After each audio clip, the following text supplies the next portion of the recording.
करतोय। या सेवादल चळवळीच्या 100 वर्षाच्या पूर्ण चळवळीमध्ये ज्या ज्या लोकांनी आपल्या आयुष्यामध्ये आदिवासी कष्टकरी शोषित यांच्या प्रश्नांवरती काम केलं, या सर्व ज्येष्ठ मान्यवरांचा सन्मान होणं हे गरजेचं आहे। आणि त्यामुळे मी आदरणीय बाळासाहेबांना आणि बाबा आढावांना विनंती करतो की आपण या सर्व मान्यवरांचा सन्मान करावा।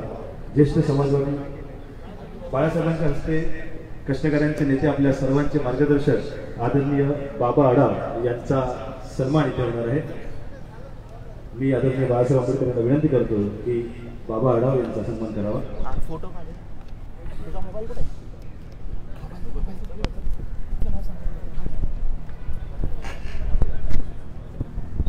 ज्येष्ठ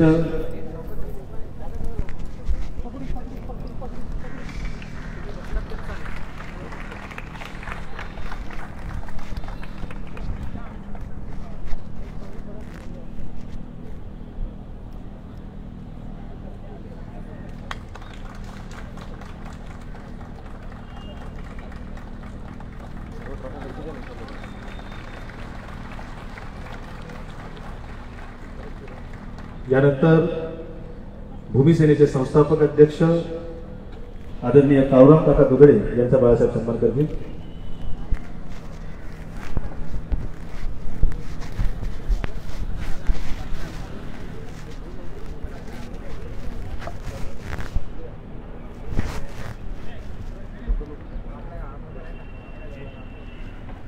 विचारवंत लेखक अब्दुल कादर मुकादम यांचा सुद्धा सन्मान आपण इथे करत आहोत। साने गुरुजींचा सहवास लाभणारे आदरणीय यशवंत अण्णा क्षीरसागर यांचा सुद्धा सन्मान इथे होत आहे।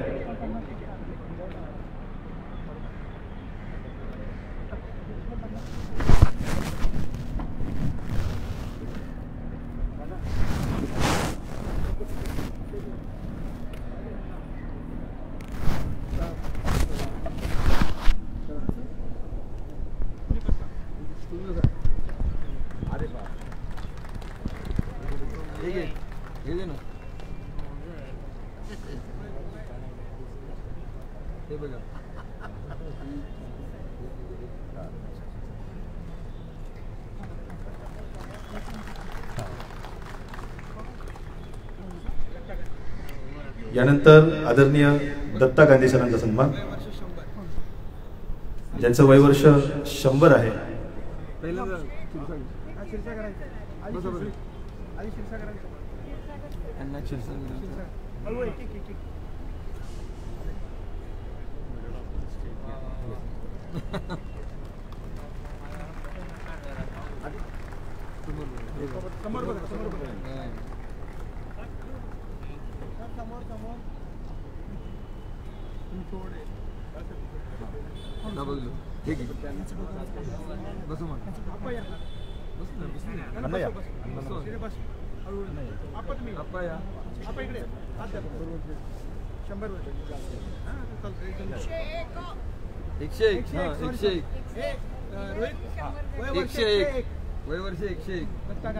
वयवर्ष 101 आदरणीय दत्ता गांधी सरांचा इथे सन्मान होत आहे।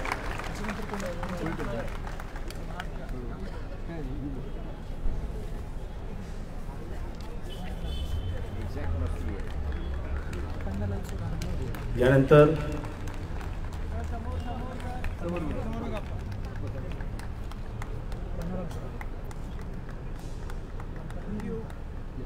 ज्येष्ठ समाजवादी नेते पन्नालाल सुराणा सर यांचा इथे सन्मान होत आहे।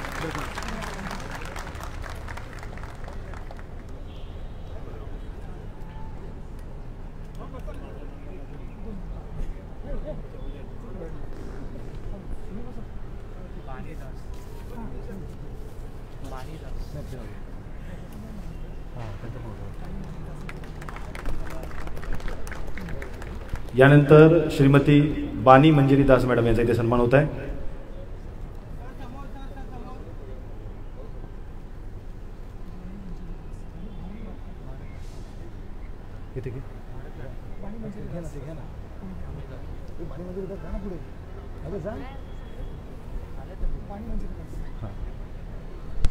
बानी मंजिरी दास यांचा सन्मान होत आहे।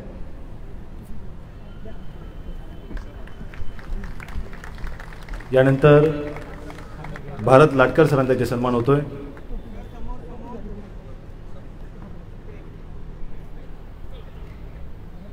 यानंतर भारत लाटकर सर,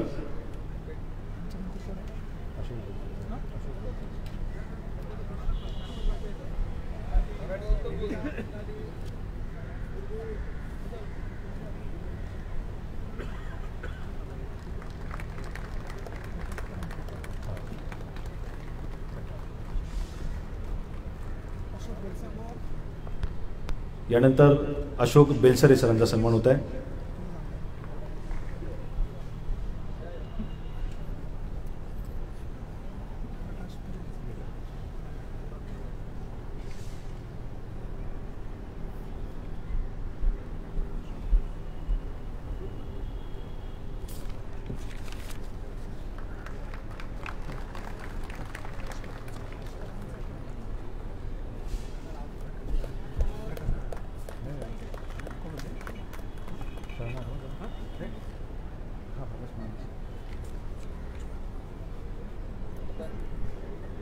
मी आपल्या कार्यक्रमाचे स्वागत अध्यक्ष आणि राष्ट्रीय सेवा दलाचे अध्यक्ष नितीन वैद्य सर, आमदार शिरीषदादा चौधरी यांना विनंती करतो की आपली प्रमुख उपस्थिती आदरणीय बाळासाहेब आंबेडकर यांचा सन्मान करावा।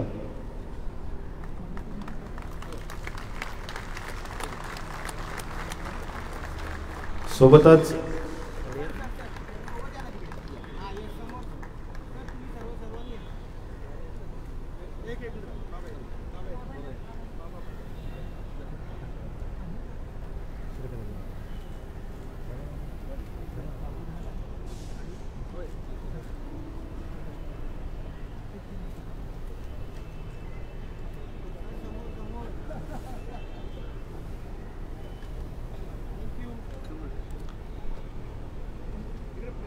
नितीन वैद्य सरांना विनंती आहे की प्रकाश परांजपे सरांचा सन्मान करावा।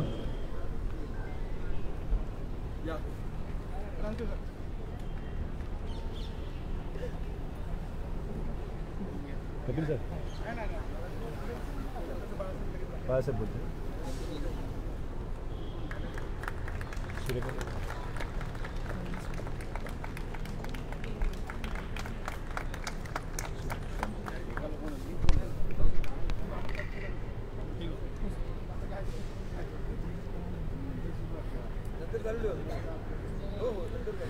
यानंतर आपल्या सर्वांशी संवाद साधण्यासाठी आपले प्रमुख अतिथी आदरणीय बाळासाहेब आंबेडकर येतील।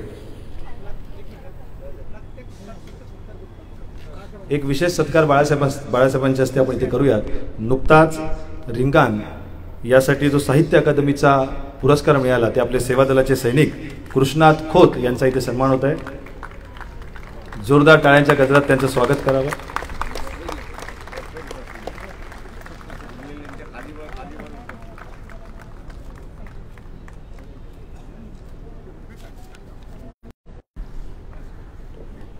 आदरणीय बाळासाहेब आंबेडकर।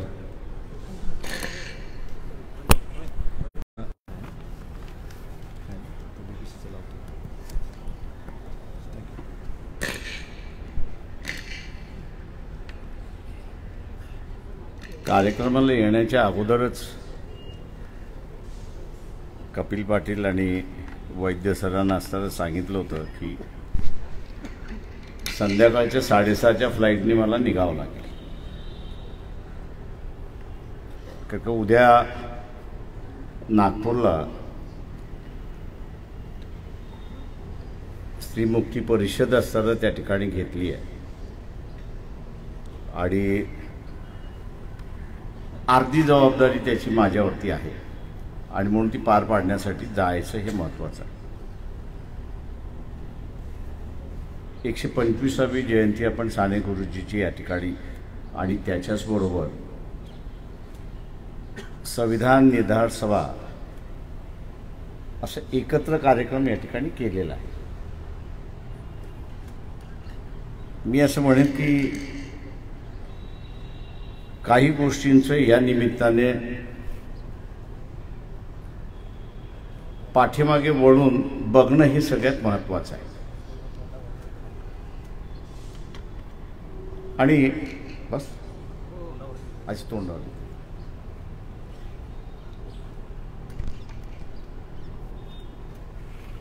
आणि ते पाठीमागे वळून बघण्याचं कारण असं आहे की आपण नुसतं पाट्या टाकत आलो की इथला असताना बदल होत गेला, त्या बदलाबरोबर आपण चालत आलो अशी असणारी परिस्थिती आहे. संविधान निर्धार सभा आपण असताना म्हणतो, पण एका गोष्टीची असताना आठवण होत नाही आपल्याला, ती सगळ्यात महत्वाची, आणि ती म्हणजे 27 ऑक्टोबर 1949 हा दिवस अत्यंत महत्वाचा असं मी त्या ठिकाणी मानतो. मी महत्वाचा याच्यासाठी मानतो की नो पॉलिटिकल प्रिझनर, म्हणजे कोणीही राजकीय प्रिझनर 26 जानेवारी 1950ला आपण असताना स्वीकारणार, त्यावेळेस कोणीही पॉलिटिकल प्रिझनर असू नये अशा रीतीची त्यावेळेची परिस्थिती होती. अनेक पॉलिटिकल प्रिझनर सोडण्यात आले होते, पण एक पॉलिटिकल प्रिझनर सोडण्यात आला नव्हता, आणि ते म्हणजे RSS. आणि त्याचं कारण असं होतं की 46 ते 49 ह्या दरम्यान जे असणाऱ्या संविधान सभेमधली चर्चा जी होती, त्या चर्चेला असताना पॅरलल चर्चा त्या ठिकाणी सुरुवात झाली.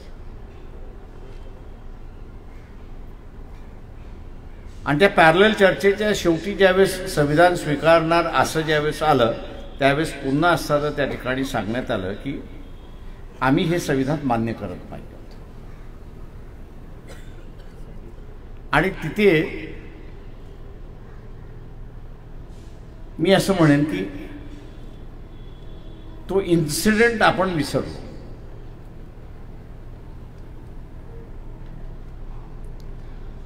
ही 27 तारीख ही असणारी अत्यंत महत्वाचं असं मी त्या ठिकाणी मानतो की सरदार पटेल ज्यावेळेस गृहमंत्री होते, त्या सरदार पटेलांनी शेवटची ऑफर असताना त्यावेळेस RSSचे प्रमुख यांना दिली, आणि त्यांनी 3 कंडिशन्स त्याच्यामध्ये मानल्या. पहिली कंडिशन होती की तिरंगा झेंडा हा तुम्हाला अशोका चक्राबरोबरचा मान्य करावा लागेल. दुसरं,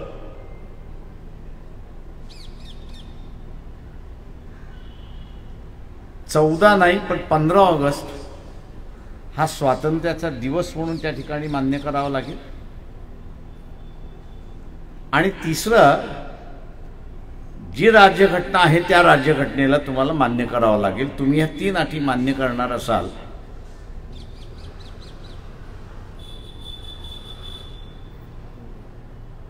तर तुमची असताना आम्ही सुटका करतो, आणि ते जर मान्य करणार नसाल तर आम्ही तुमची काही सुटका करत. पत्र लिहून दिलं की आम्ही हे मान्य करतो, पण मला माहित नाही काय, पण सरदार पटेलला तेवढंच ते नाखुश होते. त्यांनी तो सगळा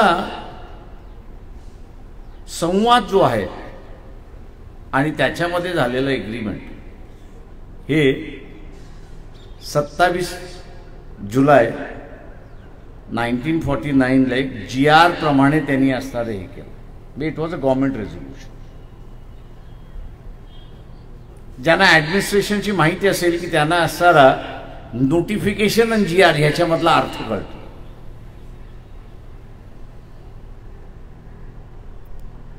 पत्र असतं तर ते नुसतं नोटिफिकेशन असतं. GR जेव्हा होतं त्यावेळेस ते रेझोल्युशन आहे गव्हर्नमेंटचं.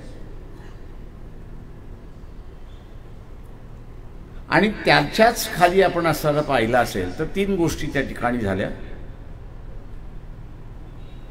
लिहून जरी दिलेलं असलं तरी RSSने 15 ऑगस्ट साजरा केलाच नाही. त्यांनी 14 ऑगस्ट पाकिस्तानचा स्वातंत्र्याचा दिवस त्या ठिकाणी साजरा केला. आणि आम्ही ही घटना मानत नाही हे त्यांनी असताना 16 ऑगस्टला त्यांनी असताना जाहीर करून टाकले की आम्हाला संधी मिळाली तर आम्ही बदलू.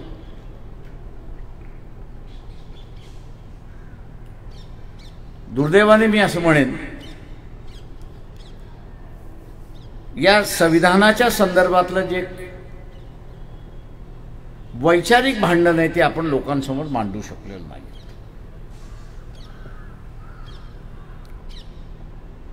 आणि नेमकं वैचारिक भांडण कुठलं आहे ते या देशाच्या संस्कृतीमध्येच हे भांडण रुतलेलं आहे असं मी त्या ठिकाणी मानतो.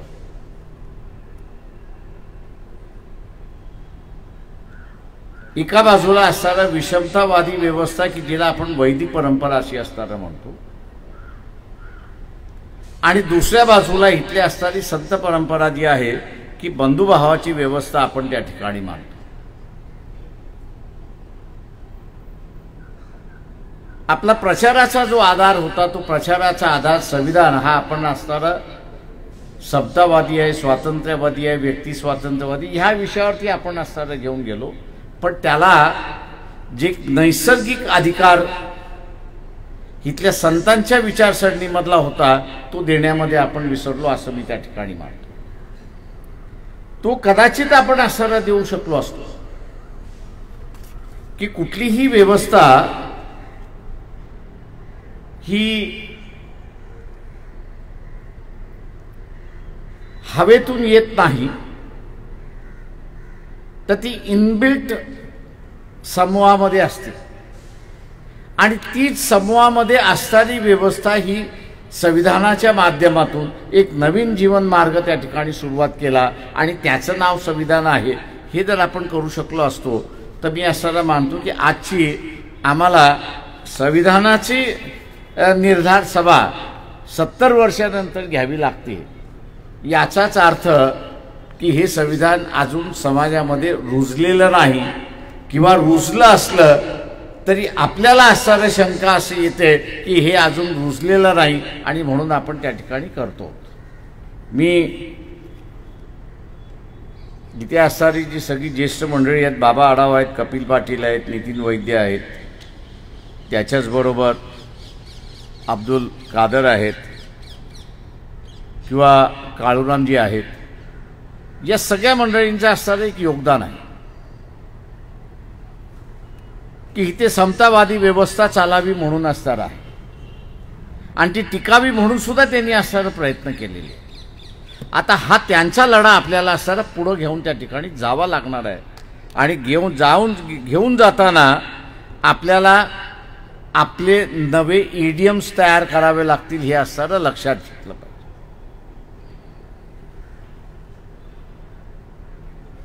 नवीन भूमिका त्या ठिकाणी घ्यावी लागते आणि ह्या नव्या भूमिका घेताना मी मगाशी जसं म्हणालो की आपण नेमकं कुठे मिस झालो ही बस, हा त्याच्यातला महत्त्वाचा मी असायला मानतोय.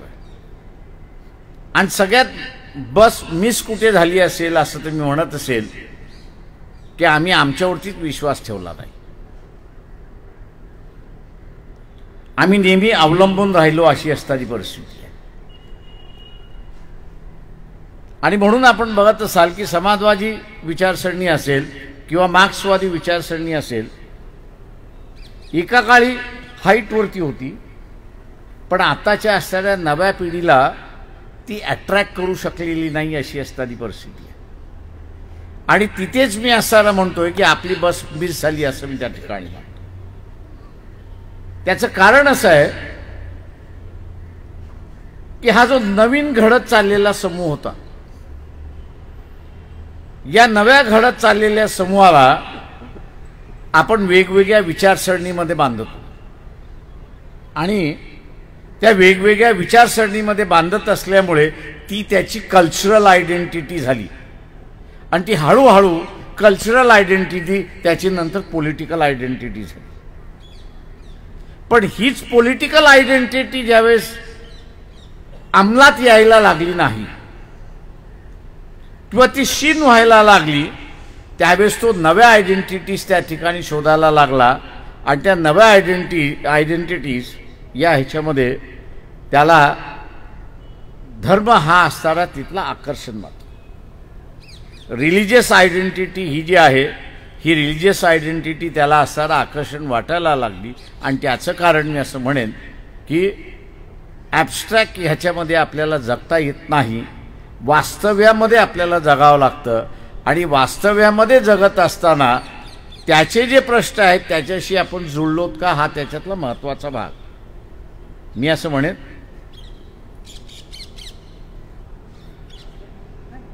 की आपण असणारा आदिवासी समूह आहे,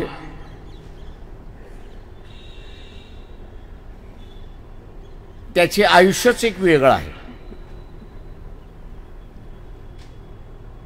आणि त्याच्या ह्या वेगळेपणाला आपण असणारा मान्यता देऊ शकलो नाही, किंवा त्याच्या असणाऱ्या ह्या वेगळेपणाला एक नवा आयाम देण्याचा भाग होता तो आपण त्या ठिकाणी देऊ शकलेलो नाही. तर त्याला आपण असणारा आपल्या व्यवस्थेमध्ये कॉप्ट करण्याचा असणारा प्रयत्न केला. आणि तो कॉप्ट करत असताना आपण आपली संस्कृती, आपली भाषा, आपली हे त्याच्यामध्ये त्याला लादायला लागलं की ते, मी असं म्हणेन की एकमेकांच्या विरोधात होतं अशी असणारी परिस्थिती आहे. ही एकमेकांच्या विरोधात होतं. आणि ती जी स्पेस निर्माण झाली ती स्पेस इथल्या असणाऱ्या धार्मिक संघटनांनी घेतलंय. आणि आज आपल्याला असं दिसतंय की इथे एक नवा संघर्ष सुरुवात झालेला आहे. आपण असणारा म्हणतोय की आम्ही संविधानाच्या बाजूने आहोत आणि दुसरी जण असं विरोधक आहेत की आम्ही बदलल्याशिवाय राहणार नाही अशी असणारी परिस्थिती आहे. हा पूर्ण संघर्ष आहे. आता ह्या नव्या संघर्षाला तोंड द्यायचं असेल तर पुन्हा या संविधानाची चर्चा करत असताना तुम्हाला धर्माची चिकित्सा ही करावीच लागणार. त्याच्यापासून पळाला तर हरलात. आता धर्माची चिकित्सा करत असताना पॅन्थर स्टाईल चिकित्सा ही होता कामा नये हे आपण लक्षात घेतलं पाहिजे. आयडिओलॉजिकली असे असणारी चर्चा त्या ठिकाणी झाली पाहिजे. इथे असणारे देव देवता आहेत, सगळे आहेत, पण त्याच्यापेक्षा फिलॉसॉफी आणि आयडिओलॉजी, वैदिक वर्सेस संत अशी असणारी जर आपण मांडणी त्या ठिकाणी केली आणि तिला या संविधानाशी आपण असणारा जुळवत लागलो तर लोकांच्या लक्षात यायला सुरुवात होईल की इथे असणारा विषमतेचे एक पुरस्कर्ते आहेत आणि एक समतेचे असणारे पुरस्कर्ते आहेत. तेव्हा आपण कोणाच्या बाजूने जायचं हा त्याच्यातला महत्त्वाचा भाग आहे. चॉईस आपण असणारा लोकांना देत नाही आहोत. आपण क्रिटिसिझमच्या असणाऱ्या ह्याच्यामध्ये चाललेलो आहोत. आणि क्रिटिसिझम हे नेहमी चॉईस देतं असं मी त्या ठिकाणी मानत नाही. तेव्हा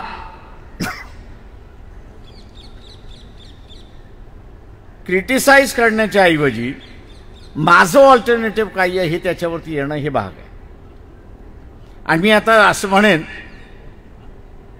की स्ट्रॅटेजी वाईज आपण असणारा स्वतःचा असणारा विचार केला पाहिजे असं मी त्या ठिकाणी मानतोय. म्हणून म्हटलं इतिहासामध्ये आम्ही चळवळींपेक्षा व्यक्तींना प्राधान्य त्या ठिकाणी मानत गेलो की अमुक एक व्यक्ती आहे त्याच्या पाठीमागे आपण असणारं उभं राहिलो तर आपण असणाऱ्या सगळ्या गोष्टी त्या ठिकाणी वाचू शकतो अशी असणारी परिस्थिती आहे. पण ज्याच्या पाठीमागे आपण उभं राहिलो तो नेमका त्या विचाराचा आहे का ह्याच्याकडे आपण असणारा पाहिलेला नाही. आणि म्हणून असं आपल्याला दिसतंय की आज आपली फसगत झालेली दिसते. ही आपली असणारी पूर्ण फसगत आहे. तेव्हा या फसगतीतून बाहेर पडायचं असेल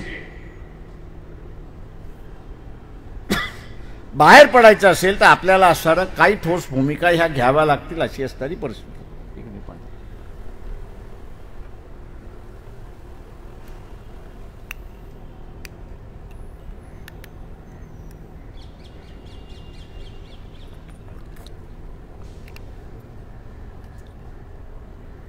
काही ठोस भूमिका आपल्याला त्या ठिकाणी घ्याव्या लागतील.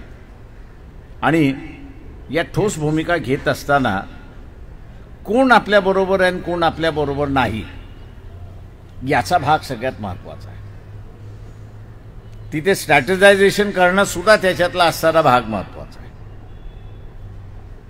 का ही माझं म्हणणं असं आहे की दिस इज हेड ऑन. जसं मी नेहमी म्हणतो की महात्मा फुले असतील, शाहू महाराज असतील, बाबासाहेब असतील, त्यांना ज्या ज्या वेळेस संधी मिळाली त्या त्या वेळेस त्यांनी असणारी व्यवस्था बदलायचा कसुबरही मागे पुढे पाहिलेलं नाही. त्याच्यामुळे जे डिस्प्लेस झाले, त्यांच्या ज्या प्रयत्नांनी जे डिस्प्लेस झाले, ते डिस्प्लेस झालेले पुन्हा आपलं स्थान बळकट करण्याचा प्रयत्न करणार, ते सोडणार नाहीत. आणि तेही संधी मिळाली तर सोडणार नाहीत अशी असणारी परिस्थिती आहे. तेव्हा आपण सुद्धा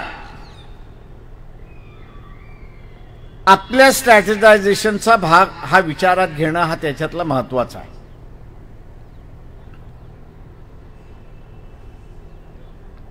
आणि तो लोकांना आयडिओलॉजिकली ठेवायचं की ॲब्स्ट्रॅक्ट ठेवायचं. Empty mind is the devil's mind. तेव्हा आम्ही असं त्याला विचारामध्ये अडकवणार नसू आणि त्याचं मन मोकळं करणार असू, तो देवाधर्माकडेच जाणार आहे आणि देवाधर्माकडेच तो अट्रॅक्ट होणार आहे. आणि त्यांनी अट्रॅक्शन करण्याचा असणारा जो भाग धरलेला आहे तो म्हणजे इथे करप्शनचा भाग धरलाय. करप्ट दाखवायचं आणि हे तुम्हाला पाहिजे का अशी असणारी परिस्थिती आहे. पण माझ्याकडे भांडवल काय आहे हे मी बघायला तयार नाही. मी नुसता डिफेंड करत चाललोय, पण माझ्याकडे भांडवल काय आहे ते मी बघायला तयार नाही. इथे संस्कृतीचा भाग काढला जातो आणि सगळ्यात मोठा असणारा संस्कृतीचा असणारा वारसा हा इथल्या सर्वसामान्य माणसाच्या घरामध्ये आहे. आणि तू आणि इथल्या असणाऱ्या राजकीय व्यवस्थेशी आपण असणारा जुळला तर आपल्याला असणारा एक अजेंडा मिळतो अशी असणारी परिस्थिती. मी त्याची मांडणी नाही करत आहे, मी फक्त टच करत जाणार आहे.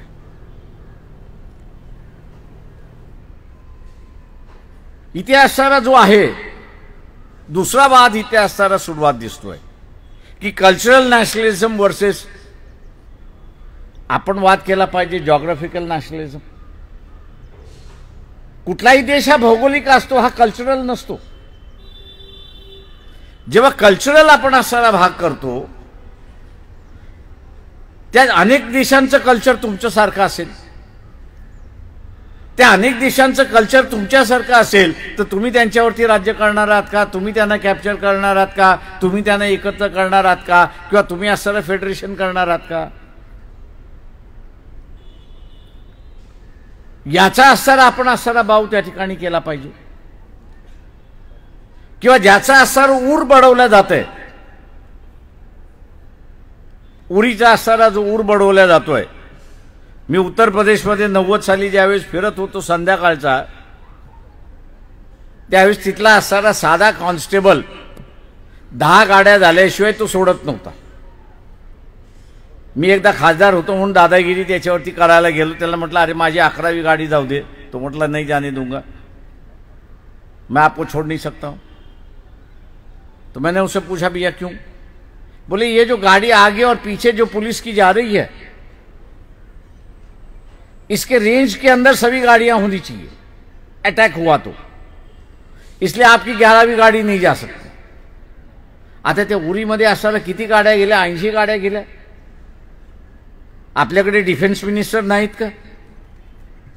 तर अनेक डिफेन्स मिनिस्टर आपल्याकडे आहेत.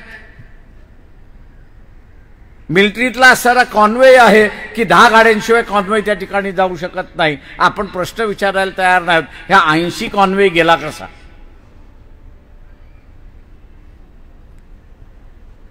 ह्या 80 कॉन्वे गेला कसा हे आपण असणारा विचारायला तयार नाही आहोत. आणि ज्याच्या नेतृत्वाखाली असणारा मेजरच्या गेला त्या मेजरला असणारा प्रमोशन देऊन टाकलेलं आहे. माझा सांगण्याचा मुद्दा आहे की ज्यांच्यावरती आपण असणारा विश्वास ठेवायला निघालेलो आहोत ते लढायला तयार आहेत की असणारा भित्रे भागोबाई झालेले आहेत, हा त्याच्यातला खरा प्रश्न आहे. माझ्या अंदाजाने इथे असणारा ज्यांच्यावरती आपण विश्वास ठेवतोय हे सगळे भित्रे भागोबाई झालेले आहेत, हे असणारं लक्षात घ्या. सिच्युएशन अशी उभी केलेली आहे की चळवळ की कुटुंब. तुम्ही चळवळ करणार असाल तर तुमचं कुटुंब जेलमध्ये, तुमचं कुटुंब वाचवायचं असेल तर आम्ही सांगतो तसं करा. इथे अनेक बसलेले असतील की उद्याच्या असणाऱ्या लोकसभेमध्ये सगळेजण एकत्र येतील. ही माझी भावना आहे की त्यांनी एकत्र यावं, पण मला कठीण दिसते, मला शक्य दिसत नाही. तुम्ही स्वतःच असताना स्वतःला प्रश्न विचारा की तुमच्या पुढे कुटुंबान चळवळ आली तर तुम्ही कोणाला प्राधान्य देणार? ती सुद्धा माणसं आहेत. तर तुम्ही जसं वागणार तसं तेच वागणार. आता अशा असणाऱ्या व्यवस्थेमध्ये इथे ना मार्क्सवादी आहे ना समाजवादी आहे, हे आपण असताना लक्षात घ्या. तुटकं फुटकं फक्त बसलेले अशी असणारी परिस्थिती. दुर्दैव आहे, कपिल हसतोय, पण ती हकीकत आहे. हे अस्तित्व आहे, वास्तव्य आहे. आता ह्याच्या बॅकग्राऊंडवरती तुम्हाला असणारं जे निर्माण केलेलं आहे ते उद्ध्वस्त होण्यापासून थांबवायचं आहे. त्यावेळेस आम्ही काय करता येतं हा त्याच्यातला भाग असं मी त्या ठिकाणी मानतोय. आणि उद्याच्या असणाऱ्या ह्या सगळ्या ह्याच्यामध्ये 2/3 मेजॉरिटी आली तर मग आपल्याला पाहिजे ते त्या ठिकाणी करता येतं. तेव्हा उद्याचा हा जो हमला आहे हा जर थांबवायचा असेल तर 2/3 मेजॉरिटीपर्यंत जाणार नाही याची पहिल्यांदा दक्षता घेतली पाहिजे. आणि 2/3 मेजॉरिटीपर्यंत जाण्याची दक्षता घ्यायची असेल तर मी असताना म्हणतो 4 राज्य जे आहेत ते इथले महत्त्वाचे आहेत. पश्चिम बंगाल, उत्तर प्रदेश, बिहार आणि महाराष्ट्र. हे 4 राज्य आपण असताना लक्षात घेतले. हे 4 राज्य इथले असणारे महत्त्वाचे आहेत. आणि ह्या 4 राज्यांच्या जोरावरती आपण असणारा काही प्रयत्न केला तर 2/3 मेजॉरिटी येत नाही. आणि 2/3 मेजॉरिटी येत नसल्यामुळे ही व्यवस्था जी आहे ती आपण कंटिन्यू ठेवतो अशी असणारी परिस्थिती आहे. आपल्याला बिहारमध्ये जाऊन तर काही करता येणार नाही, पश्चिम बंगाल यूपीमध्ये आपल्याला जाऊन करता येणार नाही, पण महाराष्ट्रामध्ये आपल्याला करता येईल.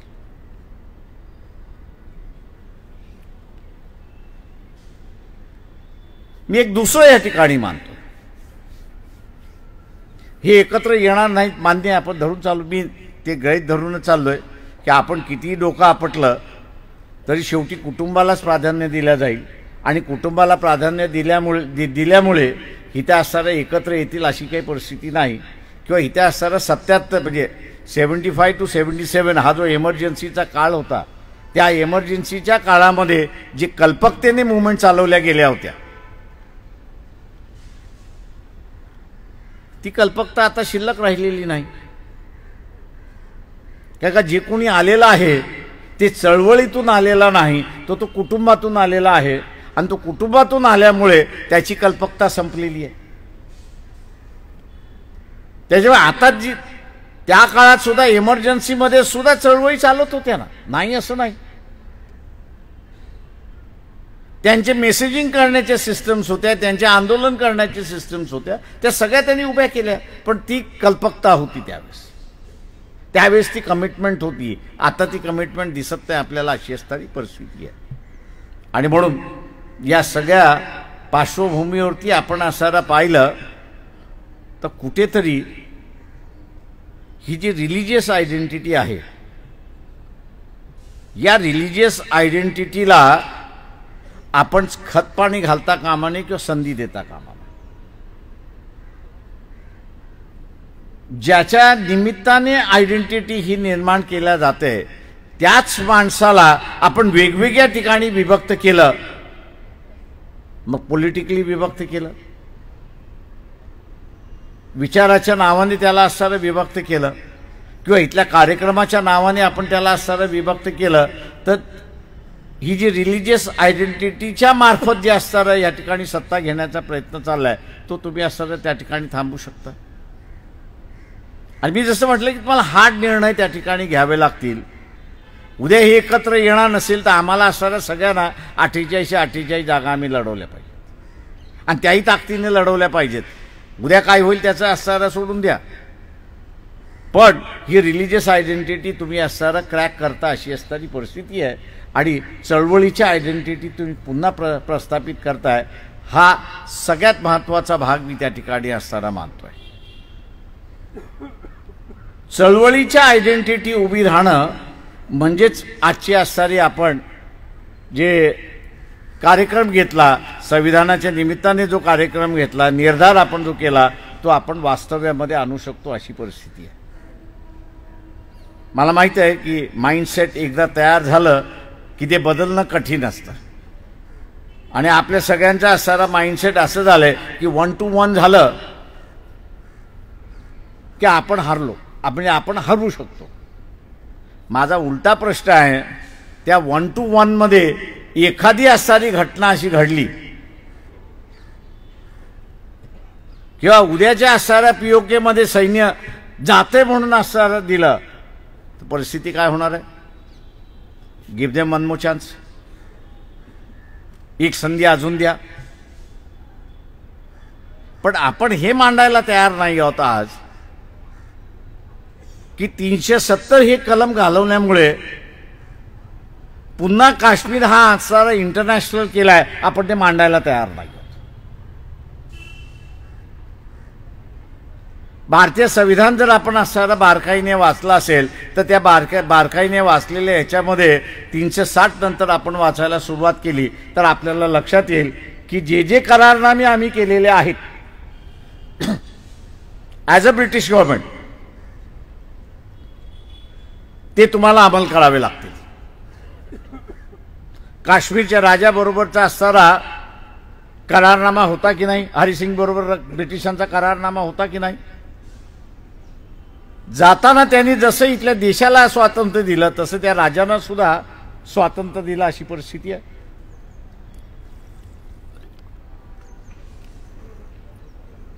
त्यांनी राजांना सुद्धा स्वातंत्र्य दिलं आणि भारताला सांगितलं तुम्हाला त्यांच्यामध्ये विलीन करायचं असेल तर करून घ्या. त्या विलिनीचे असणारे टर्म्स अँड कंडिशन्स आहेत. त्या विलिनीकरणाच्या टर्म्स अँड कंडिशन्समध्ये जम्मू आणि काश्मीरसाठी सेपरेट कॉन्स्टिट्यूंट असेंब्ली असणार असं त्या ठिकाणी झालं. बाबासाहेब त्याला मान्य करत नव्हते, पण नेहरूंनी ते मान्य केलं. शेवटी आपल्या सगळ्यांना ते मान्य करून 317वा कलम आलं, दॅट इज अ ब्रीच. उद्या समजा हे असणारं इंटरनॅशनल कोर्टामध्ये गेलं, जो एवढ्या वर्षामध्ये इंटरनॅशनल इश्यू झाला नाही तो असताना ह्या सरकारने इंटरनॅशनल केला, हे आपण म्हणायला का मागं पुढं घाबरतो? आपण मांडणी का करत नाही आहोत? Why are we afraid? आपल्या मनामध्ये कुठली भीती बसलेली आहे की ज्याच्यामुळे आपण असं बोलायला तयार नाही आहोत? राजकीय मंडळी मी समजू शकतो, ती काँग्रेसमधली असेल, ती इतर ह्याच्यामधली असेल, त्यांच्या पुढे असणारा पेच आहे कुटुंब की राजकारण. त्यांनी कुटुंब चॉईस केलेलं हे मला सरळ सरळ दिसतंय, पण ती परिस्थिती आपल्यासमोर तर नाही. तेव्हा आपल्यासमोर नसताना आपण का बोलत नाही आहोत? आपण का ते उभं करत नाही आहोत? कुठलंही भूमिका आपल्याला बजवायची असेल तर ती एग्रेसिव्हली मांडली पाहिजे आणि तिच्यामध्ये विश्वास असताना आपण त्या ठिकाणी मांडला पाहिजे. आणि म्हणून आज मी असं त्या ठिकाणी मानतोय का मी एका बाजूला मनामध्ये बसतोय, अरे अरे हे असं होतं, हे फार वाईट आहे, थांबलं पाहिजे, सगळं झालं पाहिजे, पण मी लढायला तयार नाही असा असणारा भाग आहे.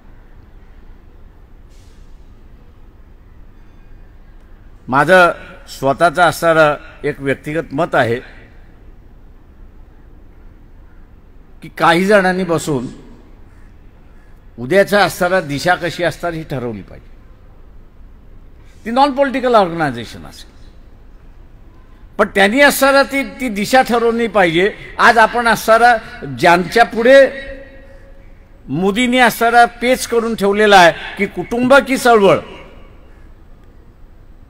तुम्ही चळवळ चॉईस केली की तुमचं कुटुंब जेलमध्ये आहे. तुम्ही कुटुंब वाचायचं म्हटलं तर असणारा चळवळीचा बळी देता अशी असणारी परिस्थिती आहे. त्या अशा असणाऱ्या ह्या व्यवस्थेमध्ये आपल्याला असणारं एक वेगळी यंत्रणा उभी करून सामान्य माणसाला असणारा गाईड करणं हा त्याच्यातला भाग असं मी त्या ठिकाणी मानतोय. एक चांगला विषय इथे असणारा चर्चेला ह्या निमित्ताने आणला. मी आपल्यासमोर या ठिकाणी असणारा मांडलेला आहे.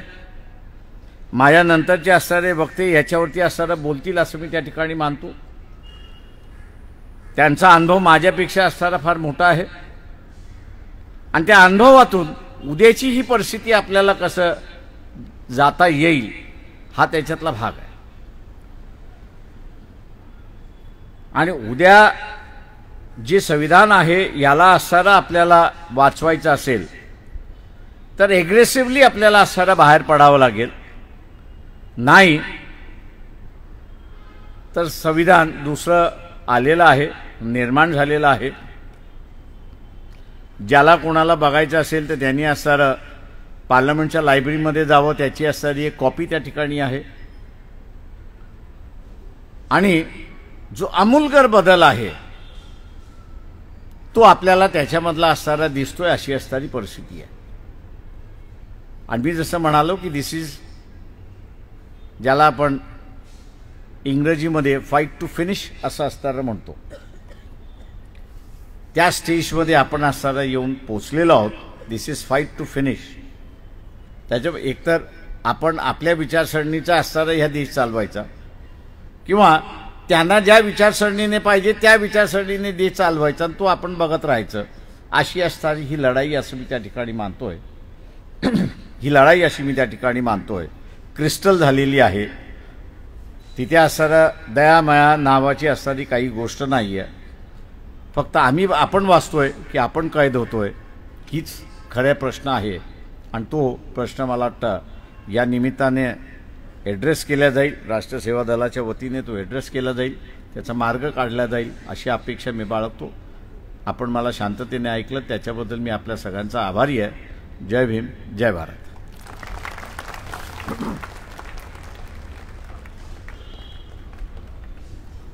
बाळासाहेब